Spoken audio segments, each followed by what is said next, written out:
Hello everyone, welcome back to the TJOmega channel for day 1442 of the daily content grind. So, today we are going to be looking back at the distant past of the mid-90s.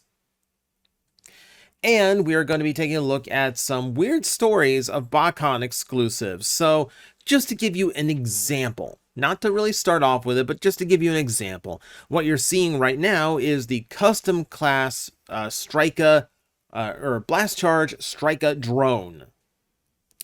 So you'll notice that it doesn't very much look like Strika, even though it is using the Warpath mold that they got their BotCon toy from. The head sculpt was supposed to be the normal Warpath head, so it looked a little bit more like Blast Charge. The factory accidentally ran the mold with Strika's head instead.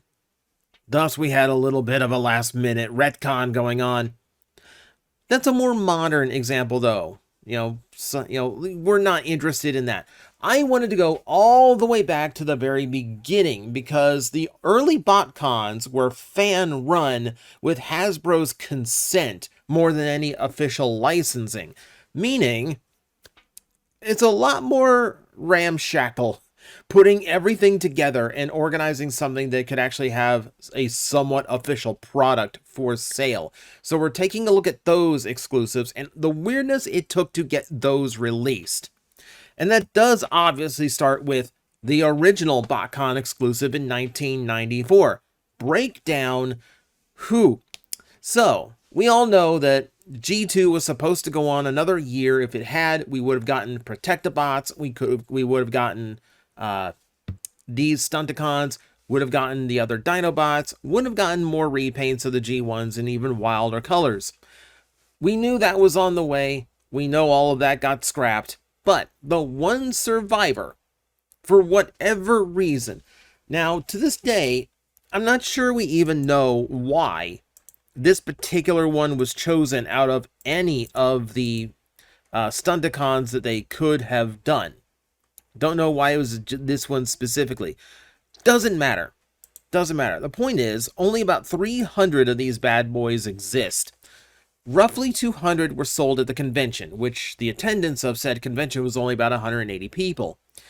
About 50 were sold at a convention in Florida, funny enough. And then the remainder of the run, about, roughly 50 again, kept by Hasbro and have likely trickled out into private collections, either people close to the company or people who used to work for the company, etc., etc. So this one, obviously, yeah, it's already weird that it comes together. Like, of all the unreleased G2 toys, this just happened to be the one that made it out. And I feel like this is why G2 Stunticons are so sacred. I tell people all the time, it's not rarity that makes something valuable, it's demand. And when you make people aware of something, then a demand sets in. Technically, the Protectobots are far more rare because none of them had any kind of mass release. This one made enough people aware, even before the internet was a thing, to bring those Stunticons into legend. Hence why they are very important, whereas G2 Protectobots still have not happened, even after Combiner Wars. I love the idea that, like, this is such a small con. You understand that, like, there's going to be parents who are just walking through Fort Wayne, Indiana, in 1994, July 16th, going, oh, here's a toy show. You want to stop in the toy show? Bought that toy, and that kid just tore that figure up just like anything else. It's sacred today, but some kid tore one up thinking it's just another toy. So sacred was that at an unofficial BotCon, we got an unofficial one that was done from a batch of knockoff Action Master Sideswipes. Clearly with a different head, but that was the original base mold. Now, this is not an official piece, but it's definitely another BotCon breakdown, even if it wasn't an official con at the time. No, for that, we'd have to wait a bit. So if we did wait all the way until 2010, Breakdown would make his way back as a Sideswipe repaint. I don't know if that's intentional because of the Action Master release, or if that just happened to be just the right mold to get that character back in rotation. Either way, It's a great little way of spinning that story around into one complete little circle. And also, like, congrats to, like, G2 Breakdown for having, like, 5 or 6 toys despite being a canceled character. That's impressive. If you move on to the subsequent year, you're going to get the very first Transformer toy that was ever released as a female character. And, you know, this one being Night Racer. Now, this one is also a little bit weird in how it works. So what you are seeing here is a literal repaint. We use the term repaint for any Transformer toy that has been redone in new colors, but has not had any subsequent new parts. You will notice I used it incorrectly when talking about Breakdown. I'm sure someone in the comment section got fired up. Point being, this is a very literal one. What you are seeing is actually a G2 Bumblebee that does not have the gold coat painting that the main release of the toy got. This is actually, weirdly enough, a cobbled together figure because of the way that the G2 GoBot molds worked. A lot were gang molded across from each other.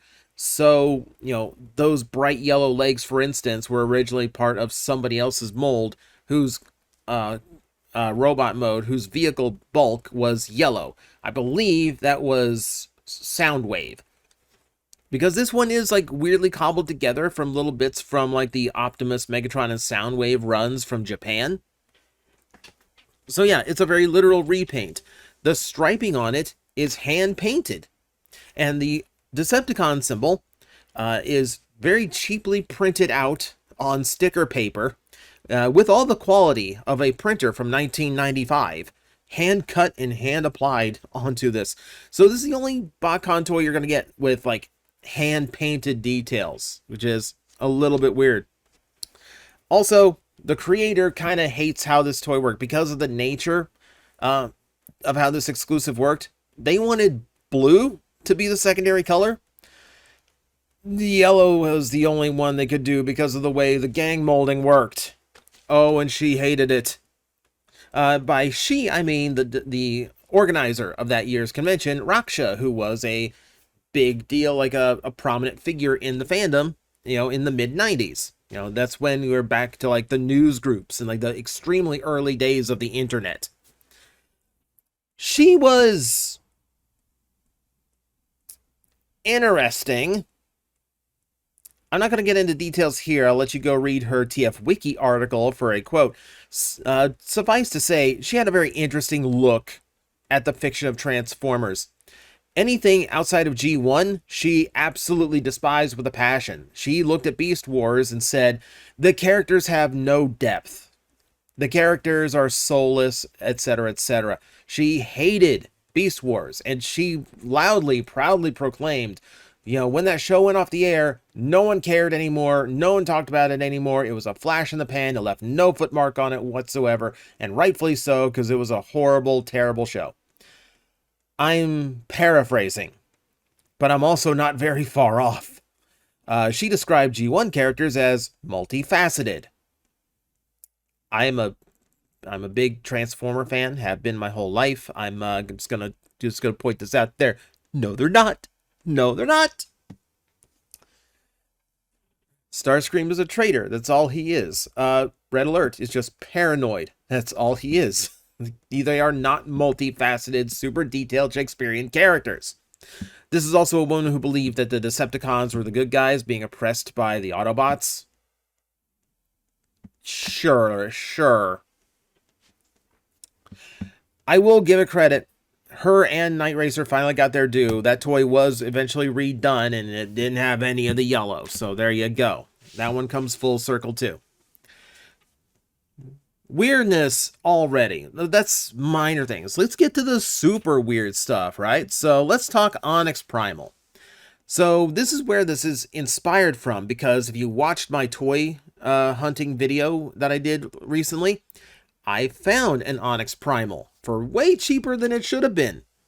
And it got me to looking up the history of the toy, which brought me to a company called Men in Black. And oh my god, the deeper I went into Men in Black, the more chaotic it got. We might have to do a whole video just for them. Point being, The Onyx Primal exclusive was the first time they had actually done a factory run specifically for a BotCon toy. But in order to do that, they needed to have 1,700 figures produced to be worth the factory's effort, which BotCon 1996 was known to be a very poorly attended event. Certainly was not 1,700 people, not even remotely close to that. So, a lot of things happen here. So, this is the way it came, with the most JPEG looking thing before JPEGs existed image on the front. A very quick Men in Black logo in the corner. Yeah, this was not the highest quality piece. But yeah, this is the standard release of Onyx Primal. Now, if you were a special guest of said convention, or if you just happen to get lucky, you got the VIP version of the toy. The toy is exactly the same.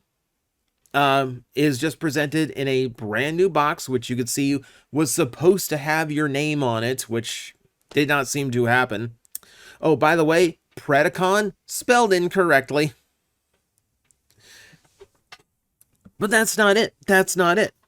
So they had so many of these leftover toys, so many of these leftover Onyx Primals, that they also sold them as the exclusive for TransCon, their own unofficial Transformers convention, after they lost the rights to do BotCon officially. Spoiler alert for the video I eventually make, they only did BotCon for 1 year. They got ousted immediately. And I will tell you why here in a bit. But yeah, this was their exclusive for that convention. Yeah, it's same toy, just a different box. Oh, but until now, it's just been like the toy in a plastic bag inside of an empty hollow box. So that thing just bouncing around inside that box for who knows how long. Oh, but they did make a tray for it this time. Out of cardboard that they probably spent way too long X-Acto knifing out the shape of a bat. At least it's a better attempt. At least it stayed put, I guess. Oh, but that's not it. That's not it. So you could also get this exclusive, the Onyx Primal, as a dealer's exclusive version. Now, this is the version I have. And the only difference is the packaging is different, but across all the variants, this is the only one that has the tampograph that you see on the back. Yes, this is a toy where the sole part that makes it the rare version is a tramp stamp of the BotCon logo that year. They were also numbered, which they just handed you a sticker along with a box, and it was up to you to put it on the box. Like that, we couldn't even be bothered with that level of effort at this point. The fun part here is that we don't know how many dealer exclusive ones actually exist. Out of the numbered run, you see number 81 here. I have number 171. I don't know what the highest number discovered was, and there is no official record of how many were actually numbered. But to date, this does seem to be the rarest version of the figure. Oh, but that wasn't the only way to get the figure. So, there were also ways of getting this toy complete with that stamp on the back without the box and without the bio card. And that was usually through Men in Black directly selling it through hotel rooms at subsequent BotCons. See, they got themselves banned from any future BotCons for spoiling two of the upcoming figures for BotCon 97 ahead of when 3H could announce them. So they didn't take kindly to that. They didn't, the organizers didn't take kindly to that. There's a whole lot of mess there, but yeah, subsequently you could actually find them in hotel blocks, in hotel rooms, and there were still plenty to sell. And they did do a TransCon 3, where the exclusive was supposed to be the biggest Transformer convention exclusive toy ever. It was more Onyx Primals. They just sold more Onyx Primals. Probably took them a long time to get out from that. So, like I said, they could be a whole other video about how much chaos that was. We'll do that some other day. The only other mischief you need to know about is the fact that on the bio card, Onyx Primal has another name. And considering the characterization of of Onyx Primal on that bio card is literally Samuel L. Jackson from Pulp Fiction. Yeah, there's a connotation to the name, which makes me uncomfortable saying it on YouTube. You go look it up on TF Wiki yourself. I ain't saying it, because it's not friendly. But hey, at least they weren't the only BotCon company that had questionable naming choices. So they're in good company, at least. Let's continue, shall we?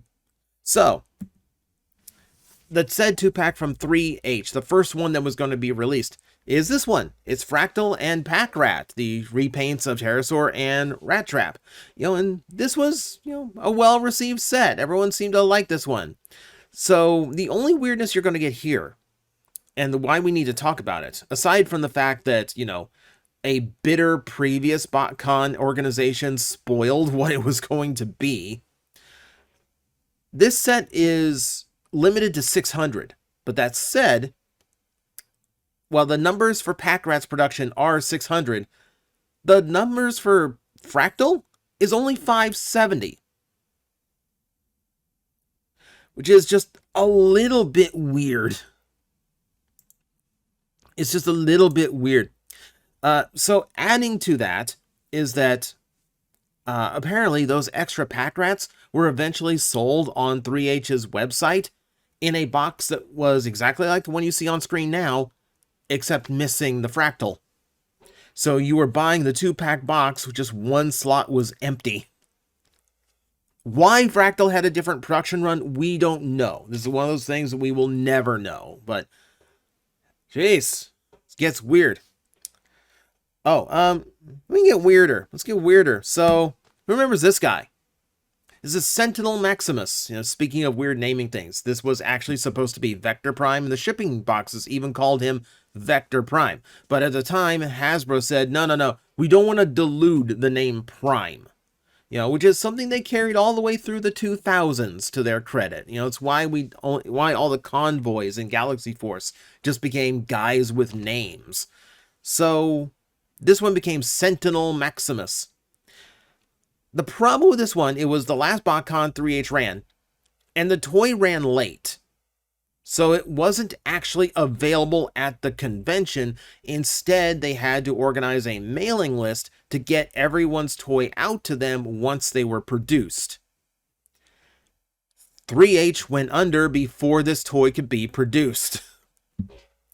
So, in a stand-up move that I will give them all the credit in the world for, Hasbro picked up the ball. They actually got the production run made and shipped it out to everyone who was on that mailing list. A mailing list that hadn't been updated, so a lot of people never got their Sentinel Maximus and got bounced, returned to sender. Yeah, oddity, to say the least. I will give Hasbro credit for actually doing this, but they went through a lot of hoops for this because they didn't know what was trademarked and what was safe to use and what was 3H's. So the name was kept, but the name Ape Link, or the name Hyperlink, which was supposed to be the core robot's name, that was changed to Ape-Link to make sure that they used something that was not trademarked by 3H. They also completely rewrote the backstory. They took out any reference to the 3H storyline. They even took out Cryotech from the story. Subsequently changed everything. The box and the artwork was all completely new by Hasbro, just to make sure everything was legally clear for them to do this. So, there's nothing to this that they made any money on. This is solely them taking a hit, but doing good by the fans. So, good on Hasbro. That year, okay, fine. Good work. You did a good. Now, this got me thinking I really only know about some of the weirdness from BotCon in America. So I started going, well, did BotCon in Japan get into anything odd? And fortunately for me, yeah, the answer was given to me. So let me show you these guys. So this was a set of vinyl figures that were called super high breed model. I don't understand the name, but what we do know about these is that it was a toy line that was supposed to be produced in 1987. At least that was the original plan for it. The release did get canceled, and following a lot of rumors of things like Meltdown, etc., etc., a few do start leaking out. TV Magazine released a few as prize figures and such. And Rodimus and RC trickle out here and there in the aftermarket where they command exorbitant prices. But for the 1997 BotCon Japan, licensed by the Hartmans to someone in Japan and officially sanctioned by Takara, they actually got to do a run of this lost figure 10 years later on, much like the original BotCon in the US got to do a run of a lost figure. In this case, they got to do a run of Galvatron, and then subsequent more limited release in a lava bath deco, and then online would eventually sell another run of that Galvatron in a blue color. I have to assume this is not the original 1987 run that Takara had been sitting on for a decade. I have to assume that they managed to dig up the mold after 10 years and just ran what they wanted to run for an exclusive. So yeah, fair to them. I've actually seen one of these in person, rare as they are. A shop up in Tampa, I want to say, had it. I'd have to go back through my footage. I'd have to go back through the footage of Big Redhead. But I'm reasonably certain I did see one of these there and just had no idea what I was looking at the time, because this is one of those beyond obscure things. And we're gonna leave it off on one more from BotCon Japan, just because I thought this one was fun. So for BotCon 1998, they wanted to run the Polar Claw mold the way it was originally intended to, as a brown bear with yellow robot parts.